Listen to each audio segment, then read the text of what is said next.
Saya Fedi Pilor, Guru Asuransi. Cukup banyak kejahatan-kejahatan asuransi yang dapat dilakukan oleh orang dalam.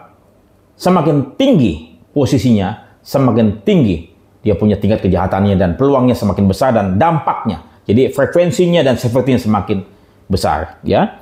Jadi kejahatan asuransi biasanya umumnya dilakukan oleh orang dalam. Ya, orang dalam, ya. Kenapa? Karena mereka tahu celah-celahnya, tahu aturan-aturannya. Dan biasanya semakin lama seseorang menduduki suatu posisi, maka semakin tinggi kecenderungan orang tersebut melakukan kejahatan asuransi. Ya, kejahatan asuransi lainnya dapat dilaksanakan oleh siapa? Oleh lembaga, oleh perkumpulan, oleh himpunan, baik yang di dalam perusahaan asuransi, ya, bagian-bagian pemasaran, bagian underwriting, bagian klaim, bagian dari asuransi, bagian investasi, bagian audit, bagian compliance, baik secara sendiri maupun bersama-sama. Ya, sebagai komplotan di internal perusahaan asuransi, ya, perasuransian yang menggembosi perusahaannya mereka sendiri. Dan dapat mereka juga bekerjasama dengan agen asuransi, penilai kerugian, bengkel, rumah sakit, pialang asuransi, dan bahkan perusahaan reasuransi sendiri. Dan juga serta pada saat pembuat kebijakan peraturan perasuransian yang menguntungkan sebagian pihak dan merugikan lebih banyak pihak. Ya, jadi di mana ada wewenang, ada otoritas, dan di mana ada premi, baik itu premi asuransi maupun premi reasuransi, di mana ada klaim dan ada uangnya, investasi dan lain sebagainya, maka di sana dapat timbul kejahatan asuransi. Jadi kejahatan asuransi bukan semata-mata dilakukan oleh orang luar ke dalam industri perasuransian, tapi lebih banyak oleh orang dalam itu sendiri ke industri perasuransian. Dan juga banyak oleh orang dalam sendiri melakukan kejahatan kepada orang lain di luar industri perasuransian. Yang melakukan kejahatan dari luar ke dalam industri perasuransian itu hanya sedikit. Dan bahkan dapat dipidana. Tapi kalau oleh orang dalam melakukan kejahatan asuransi kepada luar nasabah, tidak dikategorikan sebagai penjahat asuransi, pidana asuransi. Tidak dapat dipenjara. Padahal dia menolak klaim, menekan klaim. Ya, sesungguhnya mestinya imbang. Kalau kejahatan asuransi dilakukan oleh orang dalam kepada orang luar, itu pidana juga. Begitu sebaliknya, orang luar terhadap internal perusahaan asuransi, itu juga pidana.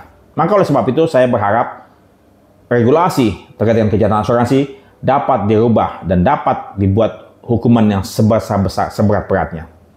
Dan cara mencari kejahatan asuransi sangat mudah. Ya, bekerjasamalah dengan orang dalam yang paham memang seluk-beluk bagaimana praktek tersebut dilakukan. Dan saya bersedia, bila mana saya diminta untuk dapat diskusi oleh pihak otoritas, oleh pihak lembaga, asosiasi, atau apapun, intinya Pak, saya bersedia untuk membenahi, untuk membantu industri ini dapat tumbuh dengan baik. Kenapa? Karena saya mencintai industri ini.